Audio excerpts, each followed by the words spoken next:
Deus abençoe. Te convido a ficar de pé. Eu posso.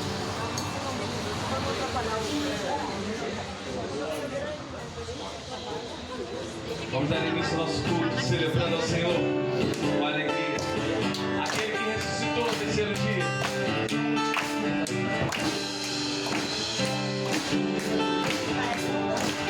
Declare, celebrar bem alto.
Estamos para celebrar, Pai, a Tua vitória, Pai, sobre a morte. E cremos, Pai, no Teu agir em nosso meio. E se não for para Te adorar, Deus, para que eu nasci, aqui estamos, Senhor, para entregar nossas vidas, Pai, e declarar que só o Senhor é Deus de nossas vidas. Deus, obrigado por tudo que já aconteceu até aqui, Pai. Receba dos altos céus o nosso louvor. Deus, esteja na condução desse culto em todos os momentos.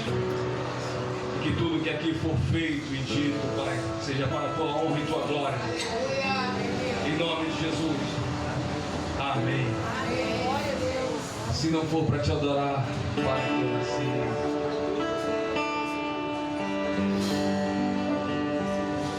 Vamos declarar bem devagarzinho assim.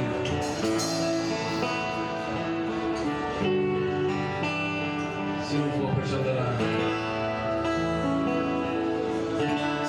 se não for para Te adorar, para que eu nasci. Se não for para Te servir, porque estou aqui. Se eu quero Te adorar, Te adorar.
Podemos assentar, igreja, graça e paz. Que alegria estar na casa do Senhor, louvando e bendizendo o nome do Senhor. Amém? Amém, glória a Deus. E eu não gosto de fazer momento disso, mas hoje eu falei assim, deixa que hoje eu vou fazer. Porque, irmãos, eu hoje me pedi. Lucas, faz favor, Lucas. Vem cá, Lucas, não fica com vergonha não. Lucas, essa benção aí que está na classe de batismo. Quantos anos você tem, Lucas? 11 anos. O Lucas ontem foi lá para o terreno ajudar a gente na obra. Você gostou? O ruim é o quê? Sim. Trabalhou muito? Eu diria que sim. Eu com certeza posso dizer que sim. Obrigado, Lucas. Pode ir, senão você vai ficar com vergonha. Irmão, ele só é grandão, você viu, 11 anos. Mas, irmãos, como foi bom ter ele, o Cláudio lá ajudando. Tem trabalho para todo mundo, irmão. A gente chama só os homens, porque é muitos homens aqui, para a glória de Deus, amém? Mas as irmãs ajudam, levam refrigerante, levam lanche, oram por nós. E eles estão crescendo com amor à obra. E não é só ir lá fazer, é ir lá contribuir com a obra. É os irmãos que oram, é os irmãos que sustentam a construção desse templo. Olha só que bacana. Aqui aqui é o final, onde vai ser construído o altar. A gente já botou os blocos ali para delimitar. A noite vai ter essa foto. A noite vai ter, né? E aí aqui é a metade do templo que está coberto. Você não tem muita exatidão, mas essa parede aqui, ela ainda está sem a cinta, que vai ser definitiva. Então a cinta precisa ser construída, não adianta só fazer, porque todo mundo está entendendo que esse templo é provisório. Amém. Aí quando eu falei provisório, os irmãos achavam que ia botar de madeira do lado, botar uma telha. Achavam que não ia ter embolso. Irmãos, nós não estamos fazendo nada, nenhum tijolo desse aqui é para nós mesmos, é para o Senhor. Então não tem como fazer mais ou menos. Nós vamos fazer o nosso melhor. Talvez alguém mesmo provisório possa fazer infinitamente melhor que isso, mas esse é o nosso melhor para o Senhor. Então o nosso melhor ainda vai rebaixar, porque o rebaixamento não se perde, né? E todo esse material que está aqui, talvez a gente pode perder alguma coisa desse tijolo de barro, porque o templo definitivo vai ser todo construído de bloco, tanto que a frente, aqui na frente, essa aqui, dessa coluna até essa coluna, é a recepção, daqui até aqui na frente. E dos lados vão ser os banheiros, que hoje só está sendo construído um lado. Esse aqui vai ser dividido em banheiro feminino e o banheiro de deficiente, que vai ser usado pelos homens. Não sei por quê. Por enquanto os homens vão usar o banheiro deficiente. Não sei por quê. E aí depois será construído o banheiro do outro lado, que é o mesmo tamanho desse. Ou seja, você imagina, começa a imaginar o tamanho do templo definitivo. Então hoje essa é a nossa missão. As telhas que os irmãos compraram, doaram, já estão todas lá. Essas já foram colocadas. E isso vai até aqui à frente. Aqui, esse pedacinho que você vê aqui, são 4 metros. Não é tão pequenininho, são 4 metros. Né? Esse pedaço. E aqui tem mais 4 metros, ainda tem mais dessa coluna até essa, 4 metros, daqui a aqui 4, daqui a aqui 4. Os banheiros já ficam fora do templo, né? Coberto, a recepção toda é coberta. Mas onde eu quero chegar para vocês? Esse mês, nós estamos aqui. Quando vai ser o nosso culto de inauguração? 27. Mas da quinta-feira, que antecede ao dia 27, 24, nós estaremos aonde? Lá. Nosso último culto aqui vai ser no dia 22, terça-feira, aniversário da igreja. Amém? Aniversário da igreja. Eu vivo pela fé. Então, na quinta, acabou o culto, você já vai pegar a cadeira que você sentar. Se você for de idade, senta na de plástico. E você vai levar para lá depois do culto. Se você for de idade, assim, não puder carregar peso. Brincadeira, os meninos estão aqui para carregar sua cadeira. E o pastor também. Amém? Então, nós vamos sair daqui e vamos para lá. Por quê? Nós vamos fazer na quinta-feira. Nós vamos fazer o culto de consagração. Irmão, então a gente não vai convidar quem for, amém? A gente abre e recebe todo. Mas vai ser um culto de joelho no chão. Para realmente agradecer e consagrar aquele lugar ao Senhor. E aí no domingo, pela manhã, nós vamos receber uma equipe de americanos. Pela manhã, no culto da manhã. A gente vai ter um culto. Como vai ser? Não sei. Eles são missionários. Então se tiver som, vai ter som. Se não tiver som, vai ser sem som. Mas eu creio que já vai estar tudo pronto. Eu vivo por fé. E à noite vai ser um culto de inauguração. E aí a gente vai convidar um monte de gente. A arte vai ficar pronta. Eu já cobrei, irmão, mais 10 vezes. Mas ainda não chegou a arte no grupo. A gente vai começar a divulgar. Porque temos amigos de outras igrejas que precisam olhar a sua agenda para se programar para poder estar com a gente. Como visitante. Então vai sair a arte. A Diana deve estar aqui, esse área que ele falou de mim. Irmãos, eu estou cobrando, porque essa arte tem que ficar pronta antes. Não é na semana, para a gente ajustar. Ah, meu Deus, ele falou de mim de novo. Então, a gente precisa avançar. E esse mês é o mês mais complexo para toda a igreja. É nós, somos nós. Amém? Não é, Maria? Que esse mês é desafio. Esse mês é muito desafio. E a igreja tem sido fiel no dízimo. A igreja tem sido muito fiel. Só que esse mês, como uma grande família, você precisa fazer as suas continhas, ajustar. Lembra que a gente doou uma dele? E você deu uma oferta de amor. Porque necessitamos dessa oferta de amor. Para que a gente continue virando a igreja no azul. Porque desde a garagem nós sempre viramos no vermelho. Perdão, no azul. E esse mês a gente não vai virar no azul, no vermelho, vai virar no azul, amém? Para a glória do nosso Senhor. Porque somos uma família. Então não estou vindo aqui, você dá 100, você dá. Não, o pastor nem concorda com isso. Porque quando nós vamos para 2 Coríntios 9, 7, a palavra de Deus vai dizer assim: cada um contribua segundo tiver proposto. Mas propondo aonde? No seu coração. Não com tristeza ou por necessidade. E aqui eu aplico para a nossa obra. Porque a obra é de quem? De Deus. Deus tem necessidade de dinheiro? Não. Não. Porque Deus ama a quem dá com alegria. Então precisamos contribuir com alegria. Então, não faça dívida, mas faça conta. Entenda o que você pode contribuir. Mas segundo o teu coração, para que o teu coração fique alegre. Alegre. E não depois você ficar, puxa, eu dei e agora está me faltando. Tirei o dinheiro do remédio. Não. Não tire dinheiro do aluguel. Não tire dinheiro das tuas contas, porque Deus não precisa de dinheiro.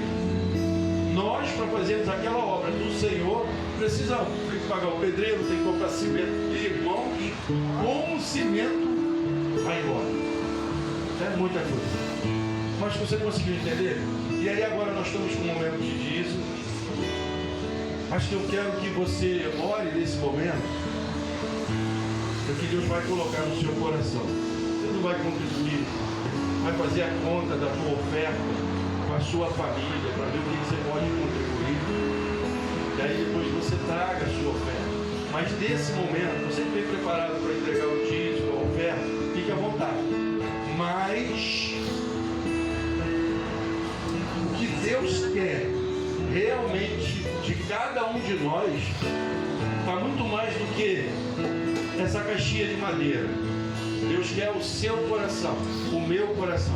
Então, entregue o seu coração nessa manhã no altar do Senhor. dízimos e oferta é uma consequência daquele que foi alcançado pela graça salvadora de Jesus Cristo. Mas Deus quer, em primeiro lugar, o seu coração. Coloque o coração das pessoas da sua família diante do altar do Senhor, do seu casamento, dos seus filhos. Mas se você veio preparado para entregar o dízimo, quando ele estiver louvando, você está com a oportunidade. Amém? Mas coloque também a sua vida e a sua família no altar do Senhor.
César.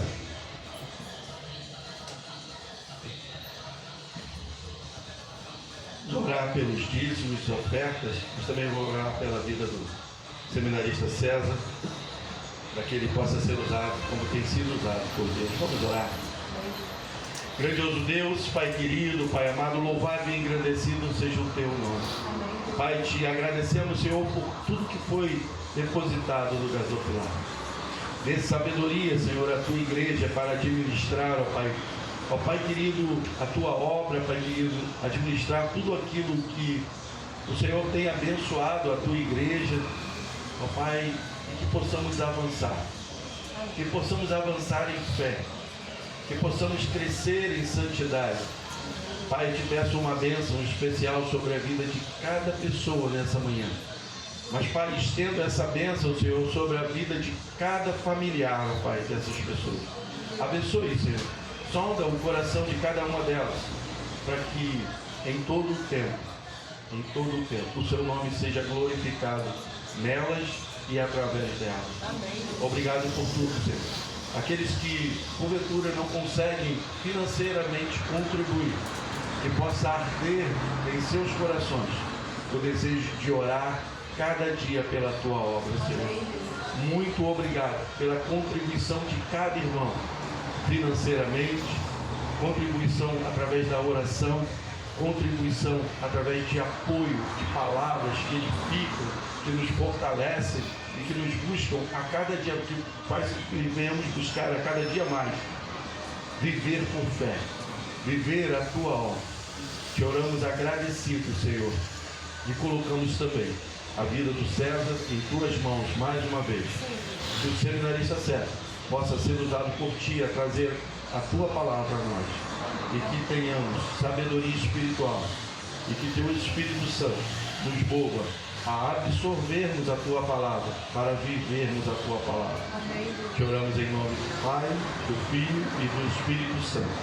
Amém. Amém. Glória a Deus. Graça e paz, igreja, da parte do Senhor Jesus. Amém. Manhã bonita. Eu estava ali sentado vendo a escola bíblica. Quando a Adriana terminou ali, eu falei, pessoal, já pode ir para casa. Que o que foi servido de alimento ali, aquele alimento com substância, né? Foi papinha, não, foi feijão, arroz, carne, mocotó, né? Foi um negócio forte ali. Mas de qualquer coisa, quero orar com a igreja, para que a palavra que vai ser ministrada nessa manhã realmente seja absorvida por todos, que o Espírito Santo, antes de qualquer coisa, se mova no meio de nós aqui, e que essa palavra seja alimento também, assim como foi na escola bíblica, e que a gente possa ser nutrido, ser sustentado por ela. Amém? Oh Deus, obrigado por esse momento aqui na Igreja Batista de Código. Deus, obrigado pela vida do pastor Rogério, obrigado por essa igreja, pela sua esposa Adriana. Deus, nós sabemos que Tua mão está sobre esse lugar. Pai amado, que Teu Espírito continue se movendo entre nós. E Senhor, unge a minha boca, unge a minha mente, para que a Tua palavra seja ministrada sem nenhum ruído, Pai. Porque seja dito aqui, venha direto dos altos céus, do Seu coração, e recaia sobre a igreja, Pai. É em Teu nome que eu oro, já te agradecendo, Jesus. Amém. Amém. Hoje nós vamos falar aqui na carta aos Coríntios, na segunda carta aos Coríntios, escrita por Paulo. E acabou que eu nem passei o tema, mas enfim, vocês podem acreditar que o que eu vou estar falando é porque eu vou estar lendo aqui. Esse momento de abertura da palavra é um momento solene, né? Então o momento mais interessante é quando a palavra de Deus é aberta e ministrada à sua igreja. A gente só faz um meio termo ali entre Deus e o seu povo, mas o principal é o que está escrito aqui. Isso cai nos nossos corações, assim como já caiu no meu. E eu mandei uma mensagem para o pastor Rogério, falei, pastor Rogério, Deus me deu uma palavra tão bacana, eu não estou querendo uma oportunidade para pregar isso em algum lugar. Isso foi sexta-feira, né, pastor? Na quinta-feira. Ele falou, então domingo, lá, domingo de manhã, lá na igreja. Ele, pastor, como assim? Deus sabe de todas as coisas. Então a palavra que vai ser ministrada provavelmente é para mim e é para toda a igreja Batista de Cosmos. Parece que é uma palavra meio pesada, né? Eu sempre venho com umas palavras leves, assim, motivacionais, mas essa palavra parece meio pesada. E não é pesada não. É uma palavra de motivação. Na segunda carta aos Coríntios, a partir do versículo 7, que tem o subtítulo O poder de Paulo vem só de Deus. Serve pra gente também, né? Não tem nada na gente. Tudo que vem pra gente vem de Deus.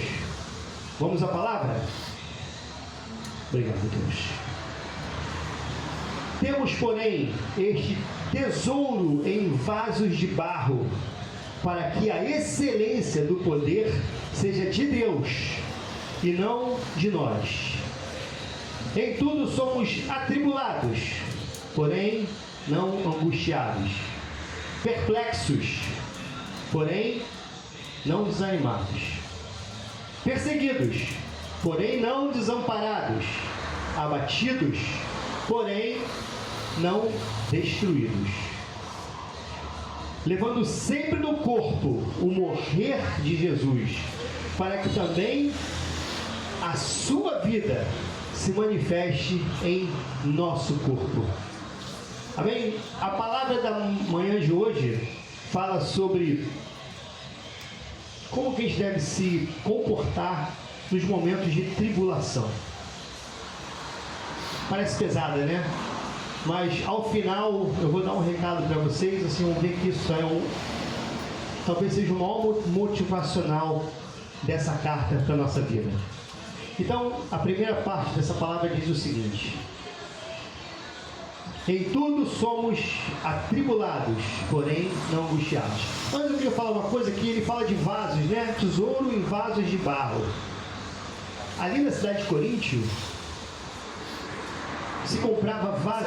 Qual é o texto? Está todo mundo. É 4, 2 Coríntios 4. Opa! Primeira carta aos Coríntios. Segunda carta aos Coríntios. Segunda carta aos Coríntios. Eu falei primeira? Então. Mas vamos lá. Segunda carta aos Coríntios. Capítulo 4. Se eu estivesse lá no INSPA, lá no instituto que eu prego, o pastor estava ali para mim, o Bessi. Ele tem TDAH. Toda vez é isso. Faço minhas cesices, aí ele fala, ele tem TDAH. Aí já virou o rap da igreja, né? Então, na segunda carta aos Coríntios, capítulo 4, a partir do versículo 7 até o versículo 10, e eu vou ler de novo para todo mundo acompanhar. Temos, porém, este tesouro em vasos de barro, para que a excelência do poder seja de Deus, e não... Está todo mundo acompanhando. Em tudo somos atribulados, porém não angustiados, perplexos, porém não desanimados, perseguidos, porém não desamparados, abatidos, porém não destruídos, levando sempre no nosso corpo o morrer de Jesus, para que também a sua vida se manifeste em nosso corpo. Amém, igreja? Agora foi, né? Agora foi. A gente tem aqui, nesse texto, né, 3 palavras-chave que a gente deve levar para o nosso coração, levar para a nossa vida, levar para nossas experiências do dia a dia, porque de nada serve a palavra para a gente se a gente não levar isso para a nossa vida. Concordam? Amém. A palavra serve para tudo, porém ela serve para tudo desde que ela entre em nós, e de nós ela transborde para nossas vidas, ela transborde para a vida daquelas pessoas que estão em torno de nós, ela transborde para a vida dos nossos amigos, dos nossos familiares, dos nossos amados. E temos 3 palavrinhas aqui: tribulação, perplexão, perplexos. Fala de confusão mental, né? Quando você fica perplexo, confusão mental. E destruição, luta. Primeira coisa, a gente, na nossa vida, nós somos atribulados. Quem não tem atribulação aqui? Eu tenho, né? Porém, a palavra diz que seremos atribulados, porém não angustiados. As tribulações, elas vão chegar nas nossas vidas. Uns em umas áreas, outros em outras áreas. Eu, por exemplo, eu tenho tribulações na minha área psíquica. Vocês percebem, né? Tenho. É uma luta diária. Mas não angustiados. Obrigado. Não angustiados. Tem pessoas que têm tribulações no seu casamento. Sim ou não? Brigas, falta de acordos. Porém, existe um Deus que está com a mão sobre o casamento de vocês. Aqueles que têm problema no seu casamento, tem um Deus que disse que você ia passar problema. Ele nunca falou que você ia viver no mar de rosas. Quando nós formos para a glória, aí sim, aí a gente vai estar muito bem. Mas teremos tribulações. Tem um versículo que diz que no mundo tereis aflições. Sim? Mas o que acontece depois? Tem de bom ânimo, porque eu venci o mundo. Nós temos também algumas tribulações. A gente está falando de tribulação, mas está falando para a gente não ficar angustiado. Tribulações no casamento. Aqui na igreja, tribulações ministeriais. Vocês imaginam como é a vida de um pastor? Um cara que sai de uma garagem, vem para uma loja, isso vocês conhecem bem, vocês estão vivendo isso. E aí um dia ele fala assim: eu vou comprar um terreno. Eu tenho dinheiro para comprar terreno? Não. Comprei um terreno, agora tem que construir uma igreja enorme. Eu tenho dinheiro para construir uma igreja enorme? Não. Mas eu confio no Deus que está com a mão sobre a minha vida e sobre o meu ministério. Tem tribulação nisso? Tem, claro que tem. Imagina o coração desse homem. Imagine tantas vidas que tem aqui. Eu não sei quantas pessoas tem aqui agora, umas 30 e poucos, 35, 40, sei lá. Mas cada vida dessa aí leva mais umas 2 ou 3 consigo. Então só aqui eles devem ter para mais de 100 vidas na mão desse pastor aqui, da sua esposa, da sua família. Mas ele crê que a tribulação vem, mas não fica angustiado, porque ele sabe o Deus que está sobre a vida dele, com a mão na vida dele, com a mão sobre o ministério dele, com a mão sobre os planos dele que não são dele. Os planos são de Deus. Então, vamos ter tribulações, vamos ter preocupações. Mas há um Deus que apesar das tribulações, Ele vai estar com a mão sobre a sua vida, sobre a minha vida, sobre aquilo que Ele colocou em nossos corações. Ainda que você seja cercado de problemas, Deus não te deixou. Ainda que você esteja tribulado, não se angustie. A palavra também diz: não andeis ansiosos por coisa alguma. Antes, a tudo de graça. A tudo agradeça com ações de graça, em nome do Senhor. A primeira coisa é isso, é você entender que o mundo vai te colocar peso. Você vai ter preocupações, você vai ter coisas a fazer. Mas não se angustie, porque há um Deus que está com a mão sobre a sua vida. E Ele vai cuidar de tudo. Vocês viram isso aqui nessa igreja. Vocês viram sair de uma garagem? Não, melhor.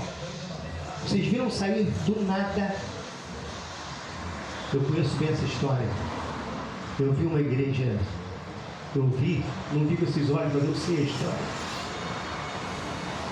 Um povo saiu do Egito sem saber para onde estava andando, mas que começou a andar pela sua própria fé. Eu vou seguir, porque Deus está mandando eu seguir. Sair do Egito, e eu vou seguindo, E a expulsão do Egito chegou numa garagem. E chegou numa garagem, estabeleceu uma igreja, a igreja cresceu, chegou numa loja, a loja cresceu, andou pro lado da loja. Primeira vez que eu vim até aqui, ó. Não era assim? Ficava ali, ó. O altar era ali. Aí depois abriu para cá. Aí depois saiu de lá e veio para cá. Agora está saindo daqui e está indo para lá. Quando eu falei de Egito, eu estou imaginando o pessoal saindo com as cadeiras, saindo do Egito, o povo de Deus saindo com essas coisas do Egito, andando lá para Canaã. Tem até um louvor. É isso aí. Vai ser assim. Caminhando eu vou para Canaã com a minha cadeirinha. Os jovens carregando mais cadeiras. O pastor já falou para vocês. Esse é o primeiro ponto. É falar da tribulação. Nós teremos tribulações na vida, nós teremos pesos a carregar. Mas há um Deus que está com a mão sobre nossas vidas. Em tudo somos atribulados, porém não angustiados. Perplexos, porém não desanimados. O que é você ficar perplexo? Imagine que a gente esteja parado aqui e de repente cai um meteoro ali. Meteoro vai matar a gente. Um meteorito menor. Meteoro, ninguém sobrevive, né, gente? Então vamos usar um meteorito. Pá, ali na frente. Alguns vão correr, outros vão ficar paralisados. Vai ter gente que vai começar a chorar. Eu, por exemplo, vou começar a rir. Eu vou dar crise de riso. Só assim. Alguns vão lá. Caramba, tirar foto. Mas uma coisa é verdade. Independente da reação de cada um, todos estarão perplexos. E a perplexidade, ela traz uma confusão para a nossa cabeça. Você não sabe o que fazer, você não sabe o que vai acontecer depois, você não sabe qual é o resultado daquilo. Mas a palavra diz que nós estaremos perplexos, porém não desanimados. A perplexão pode trazer desânimo, ela pode trazer essa paralisia em que você fala, agora não dá mais. Quantas vezes na nossa vida nós ficamos perplexos com acontecimentos? Eu achava que meu pai nunca ia morrer. Hoje eu ouvi a Adriana falando que o pai dela foi um grande pai. E eu achava que eu não ia morrer nunca. E um dia, eu dormindo, recebo um telefonema às 2 horas da manhã. Quando a gente recebe um telefonema às 2 horas da manhã, geralmente não é coisa boa, né? Posso beber essa água aqui?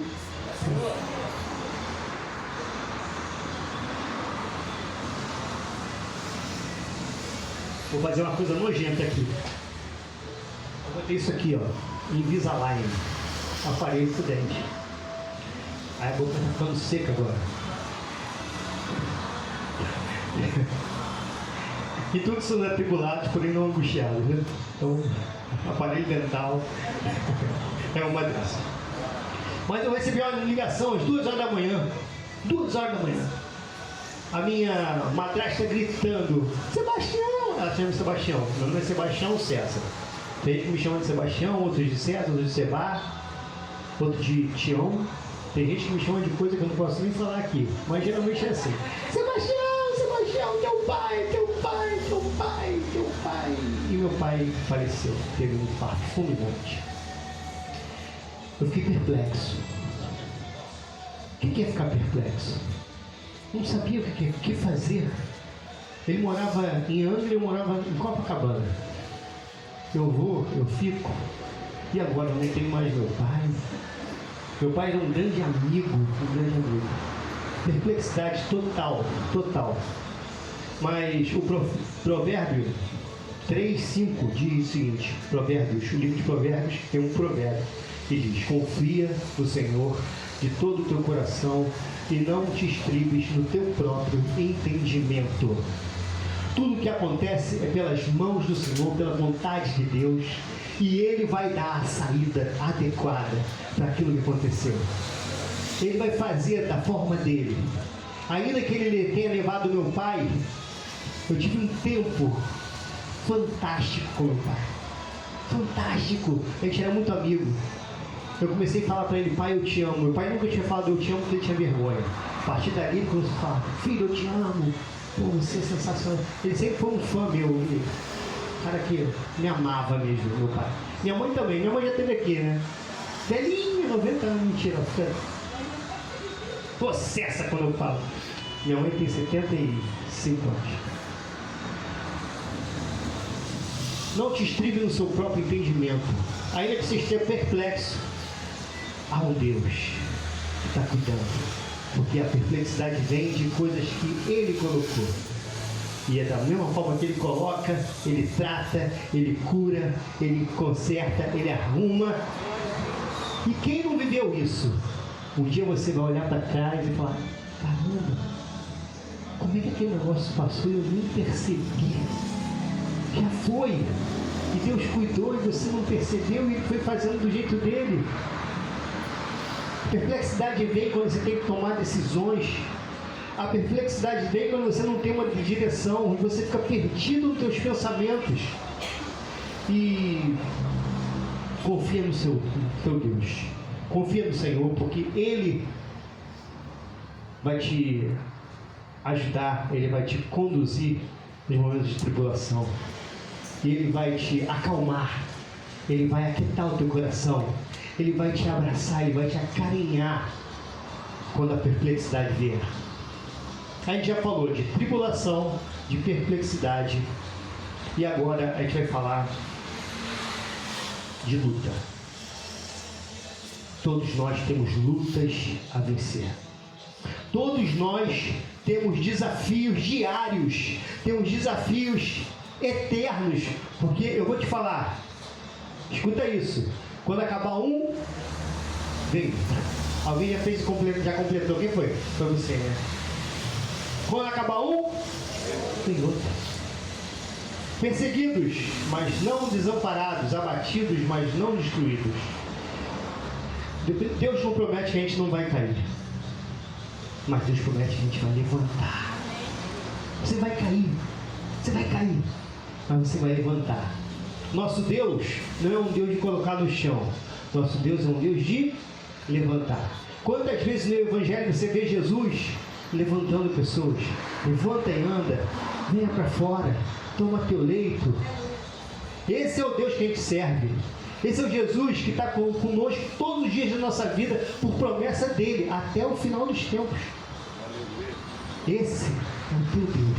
Esse é o Deus que a gente tem servido, que a gente vem na igreja para cultuar a Ele. Mas Ele está aqui. Um culto dura 2 horas, mais ou menos. Por aí, né? Essas 2 horas de culto a Ele é um tempo que a gente está em comunhão, junto com o povo de Deus. Mas Ele está com você 24 horas por dia, 7 dias por semana, 30 ou 31 dias por mês, 365 dias por ano, durante todos os anos da tua vida, até que você deixe esse corpo de carne e vai viver em glória com Ele, Ele continuará com você até a eternidade. Esse é o Deus que nós temos servido, embora tenhamos lutas, mas Ele está contigo. Tem um versículo também, lá do livro de Provérbios 24:16, que diz o seguinte: 7 vezes cairá o justo e se levantará. Então Deus está dizendo, o justo cairá.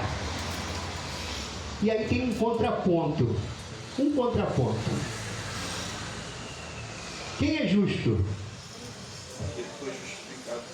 Amém. Quem é justo aqui? Levanta a mão. Glória a Deus.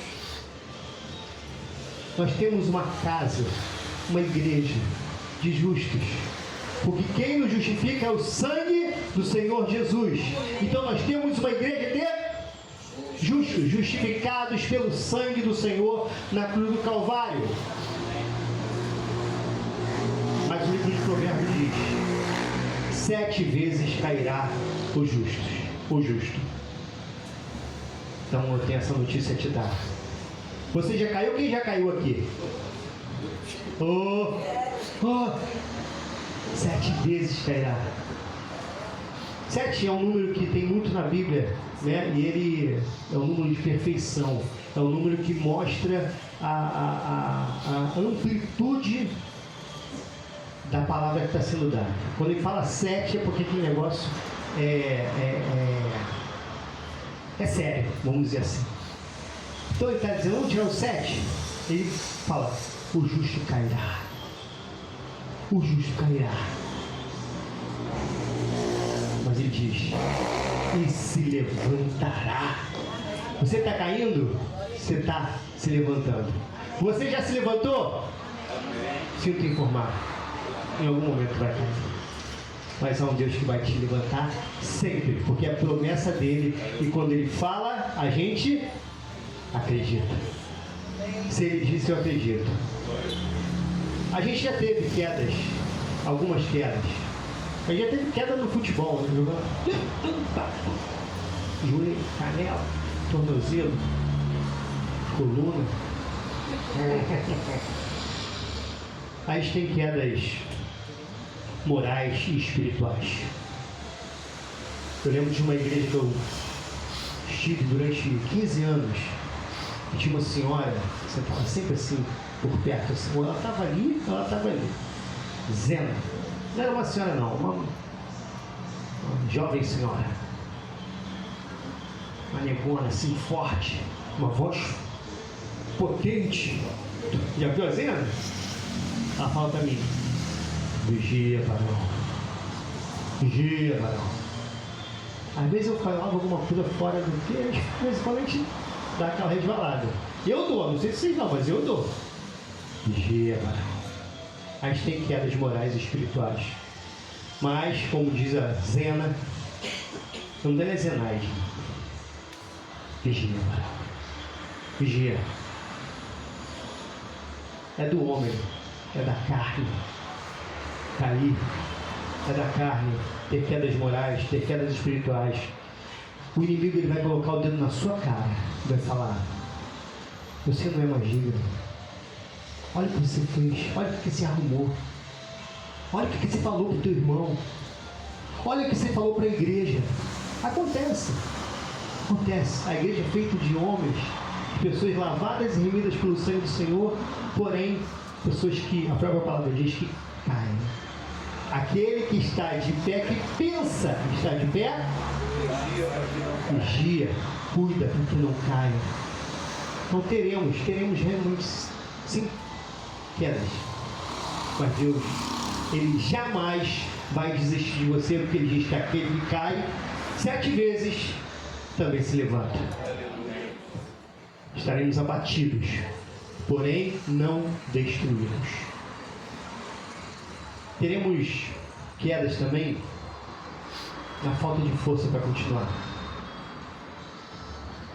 Acontece muito. Você caiu, você rolou, você se feriu. Deus colocou a mão sobre a sua vida, colocou a mão sobre aquela situação, te levantou, te colocou bem, pá, de pé. Mas você enfraqueceu. Você fala, eu não aguento mais. Eu não tenho mais como seguir em frente. Acontece isso na vida, acontece no trabalho, acontece nos relacionamentos. Eu vou falar de mulheres, mas acontece com homens também. Tem mulheres que lutam fortemente pelos seus casamentos. Homens que lutam valentemente por seus casamentos. Deus vai lá, restitui, transforma a casa, transforma o cônjuge, transforma uma situação, reergue a casa. Entendeu a parábola? Coisa de legendar. Mas aquela casa, aquela mulher, aquela esposa, aquele marido, aquele namorado, aquela namorada, ele se sente enfraquecido. Mas há um Deus que apesar de te levantar, Ele te dá força para caminhar 1 milha a mais, 2 milhas a mais. Ele vai te sustentar. Não fica abalado após a queda, porque a gente cai, o Senhor levanta, mas quando levantamos, a gente precisa de ter força para continuar caminhando, continuar lutando, continuar crendo que Deus está com a mão sobre nossas vidas. Quem crê aqui que Deus está com a mão sobre a sua própria vida? Eu creio nisso. E eu sei que eu terei tribulações, eu sei que eu ficarei perplexo, eu sei que eu terei lutas, mas eu tenho certeza absoluta que há um Deus que está cuidando de mim, que está cuidando da minha casa, que está cuidando do meu trabalho, que está cuidando dos ministérios que foram entregues para mim, que está cuidando de tudo aquilo que chega até mim. E às vezes eu falo, eu não vou dar conta. Mas a gente falou no início, não é pela nossa força, não é por aquilo que a gente acha que sabe fazer, ou que pensa que pode fazer bem, ou que às vezes acha até que não consegue. Mas se Deus colocou na tua mão, é porque Ele vai sustentar, é porque Ele vai dar vitória, é porque Ele vai conduzir até o final. Pois quem me prometeu é fiel para cumprir. Lembrei disso agora. Ele é fiel para cumprir. A queda não define o final da história, há sempre um recomeço. Quando você recomeça, há sempre um Deus que vai te animar, vai colocar o combustível dele na sua vida, no seu coração, no seu ministério, para você seguir em frente. A nossa vida, ela não vai ser marcada só por vitórias, ela vai ser marcada por lutas, por perplexidades. Ela vai ser marcada por tribulações. Mas o recado que eu quero deixar para vocês é que há um Deus que está cuidando de nós. Eu quero encaminhar agora para o final da mensagem. E no final da mensagem eu quero trazer uma história que muitos de vocês conhecem. Uma história seríssima. Uma história que não está na Bíblia. Se estivesse na Bíblia, estaria no livro de Disneymias. Uma história seríssima. Muitos de vocês devem conhecer essa história. E é uma história que fala exatamente de tribulação, de luta. Uma história que fala de perplexidade. É uma história que fala de um desafio enorme, mas que no final o Pai o levantou. E essa história começa com um grito que muitos de vocês vão identificar. E esse grito é assim: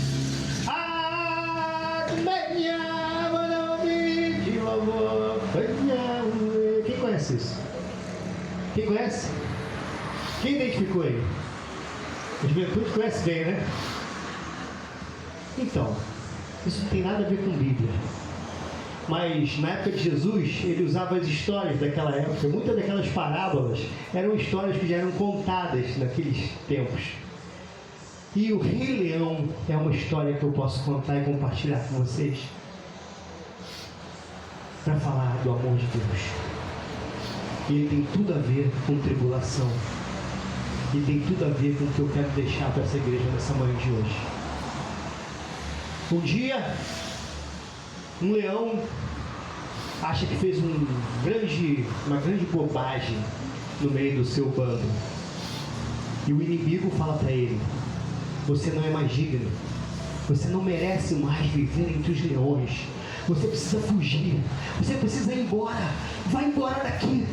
Deixa esse negócio de ser rei dos leões e vai embora. Você não é digno. E ele vai embora. Quem conhece essa história? Ele vai embora. E ele passa por lugares onde leões não deveriam andar. Ele anda com pessoas que não deveriam andar. Ele faz novas amizades. Um leão começa a andar com um porco. E ele está caído, quase morrendo, entregue. E o porco fala. O porco fala Só no Éden, né? Os animais falavam com Adão. Mas o porco fala: ei, é um leão, é tão pequenininho, podemos ficar com ele. Quem lembra disso?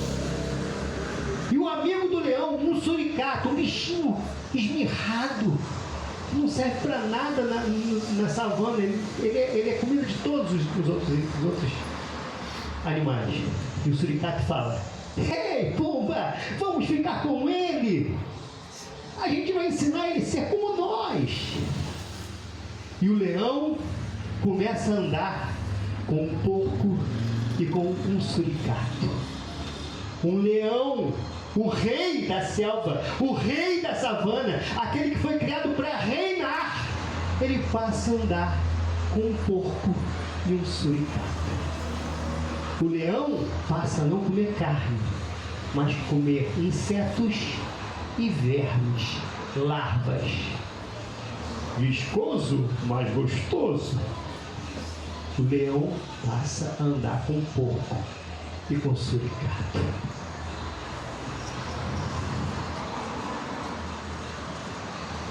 Um dia chega um macaco.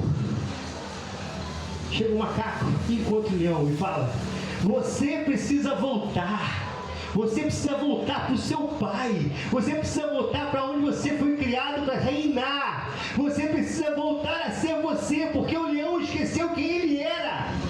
O leão esqueceu quem ele era de verdade. E o macaco apareceu para dizer: você não é isso aí que você acha que está sendo. Você está andando com pessoas erradas. Você está criando situações erradas para a sua vida. Você foi criado para ser o rei. E eu vou falar uma coisa: volta comigo, que eu vou te apresentar o seu pai. O seu pai que está lá no céu entre as nuvens. Ele quer falar contigo hoje. Ele quer te dar uma mensagem. E ele vai com o macaco e sobe em cima da montanha e vê o pai entre as nuvens. E o pai fala: eu quero que você volte, porque eu sou seu pai, eu sou o leão de todos os leões, eu sou o leão que criou tudo, eu sou o leão que comanda tudo, e você é o meu filho amado, e eu quero que você reine na pedra do rei. E esse leão volta, e voltando, ele levanta outros leões. Ele perdeu a sua identidade, mas agora ele se reencontrou com o pai, e ele passa a reinar. E o porco e o suricato, ele não come não, ele quer misericordioso. Eu quero vocês também perto, eu quero a girafa perto, eu quero o tigre perto. Tigre não, porque não tem tigre na África, mas eu quero o avestruz perto, eu quero hipopótamo perto, eu quero rinoceronte perto, porque ele era o rei e ele podia trazer todo mundo para perto. E ele passa a reinar, porque em um momento ele relembra que ele tinha um pai, e que apesar das tribulações, apesar das lutas que ele passou, apesar da perplexidade de estar sozinho, apesar de ter andado com pessoas erradas, apesar de ter se alimentado de forma errada, ele tinha um pai que sempre esteve lá no céu olhando por ele, esperando para que ele voltasse para o pai, para reinar do lugar aonde ele nunca deveria ter saído. E essa história, ela fala exatamente de tribulação, de como a gente vive na tribulação. É um mapa da mina para que a gente volte para o Pai. Relembre de quem nós somos, quem nós fomos criados. Nós somos filhos do Rei. Nós fomos criados para reinar com Ele. E que ainda que a gente vá parar no meio do deserto, com pessoas erradas, comendo coisas erradas, com posicionamentos errados, o Pai está lá esperando para falar conosco.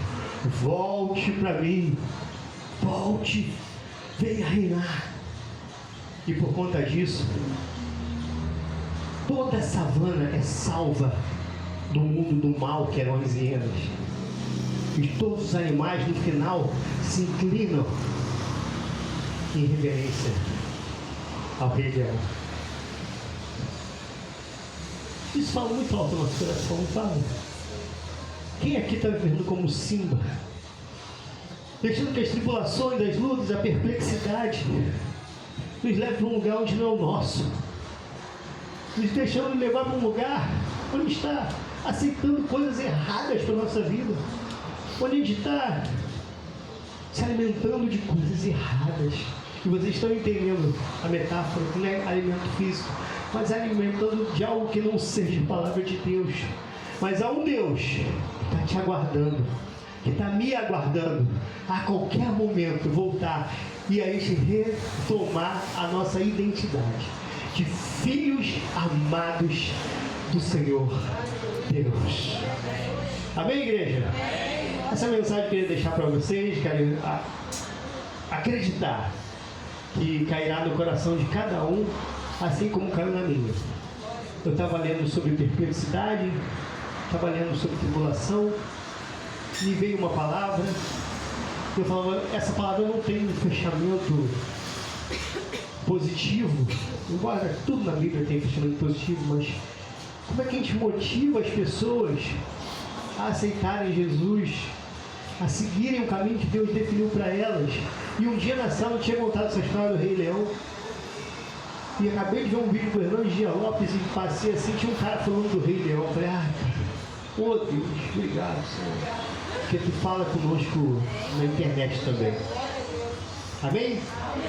Que o Senhor Jesus esteja com a mão dele poderosa sobre essa igreja, sobre a vida de cada um de vocês, e que no meio das lutas, das perplexidades, das atribulações, vocês sempre lembram que há um Deus, há um Pai, há um Rei e há uma casa para onde vocês possam voltar. Sempre. Amém. Amém. Obrigado, César. 2 não, cara. Mateus quer 2 minutos. 5, 10. A gente pode até pregar de novo, a gente ouve de novo. Tá bem? Glória. Irmãos, que bênção. E assim, a gente vai compartilhar. Eu compartilhei na quinta-feira retrasada uma bênção que eu e a Adriana recebemos, né, da nossa compra da nossa casa. E a gente vai voltar para a casa que nós fizemos, né, anos atrás. E aí quem acompanha a nossa história consegue entender um pouco da dimensão de tudo isso. E aí, a gente com essa obra da igreja, a casa está alugada, a gente está esperando desocupar. Então você imagina como é que fica a nossa vida nesse meio todo. A gente se mudar daqui, lá para o outro lado de novo, e obra aqui. E a Adriana, ela não é ansiosa. E aí a gente vai vendo todo esse movimento, e aí ela fica assim, tu quer tomar um remédio? Rapaz, ela acha que eu estou ansioso, porque rapaz, eu estou tranquilo.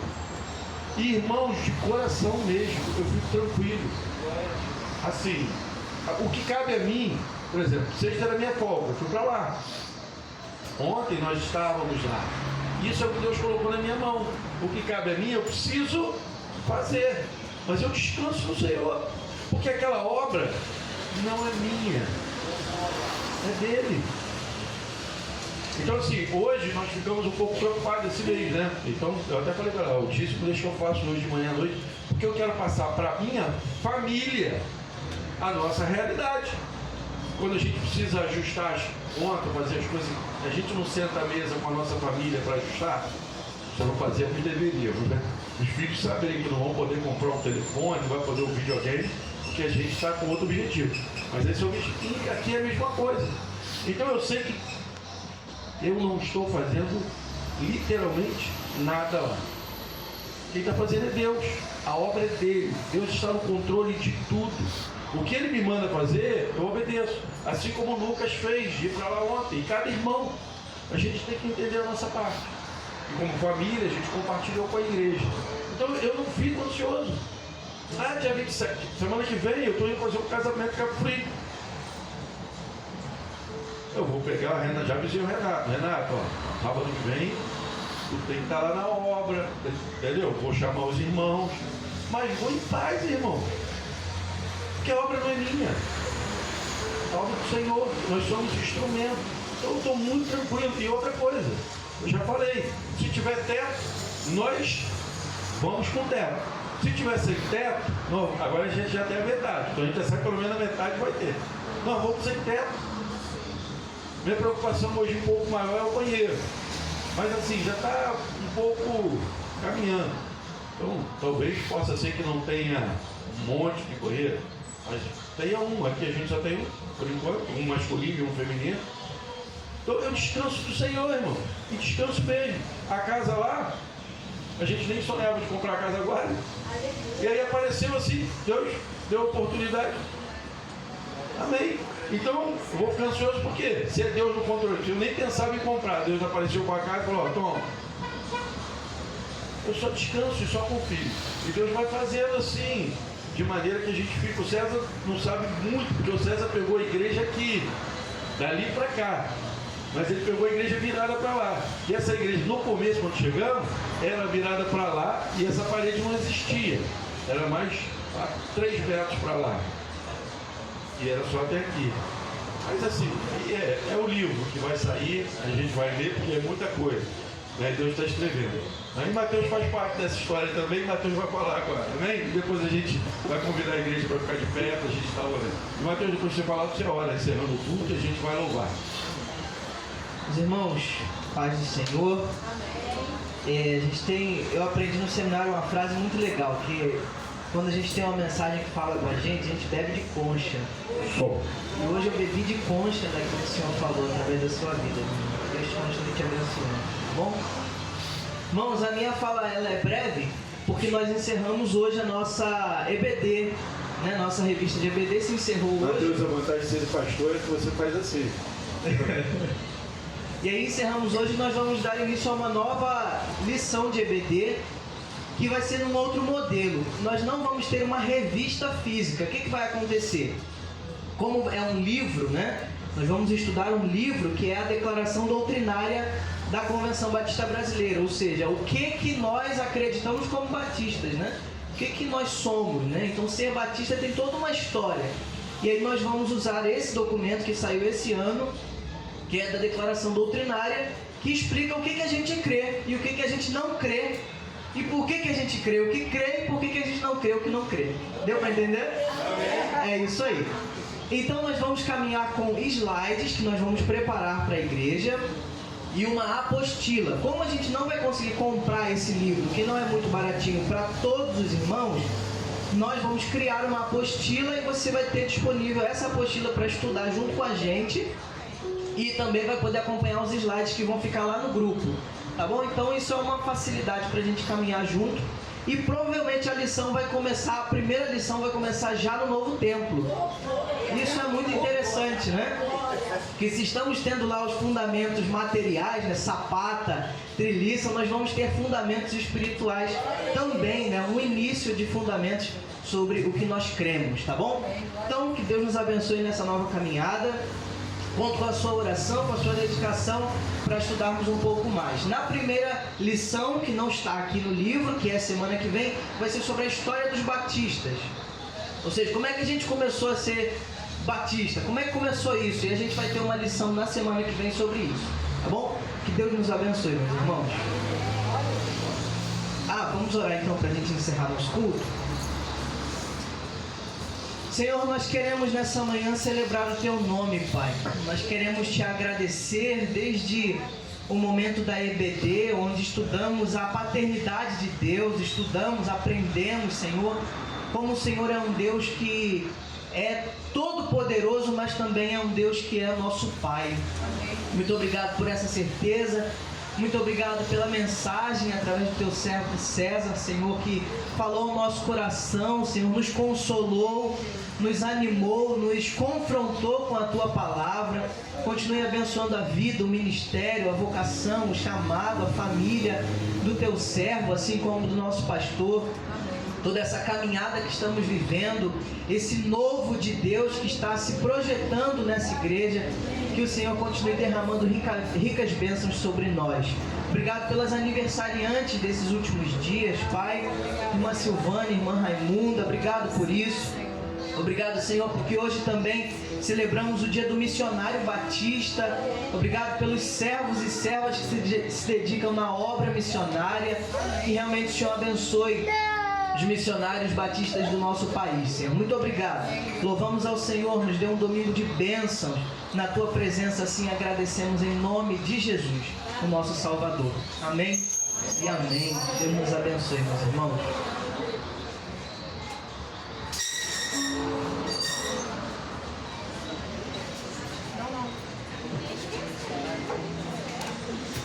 É que a gente mudou, irmão. Mudamos o louvor.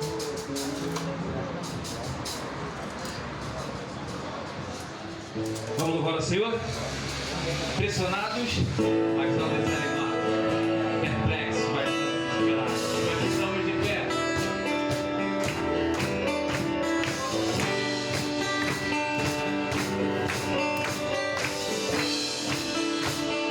Declara bem alto. Pressionados, mas não desanimados. Perplexos, mas não desesperados. Estamos de pé.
abençoe a todos. Até a noite.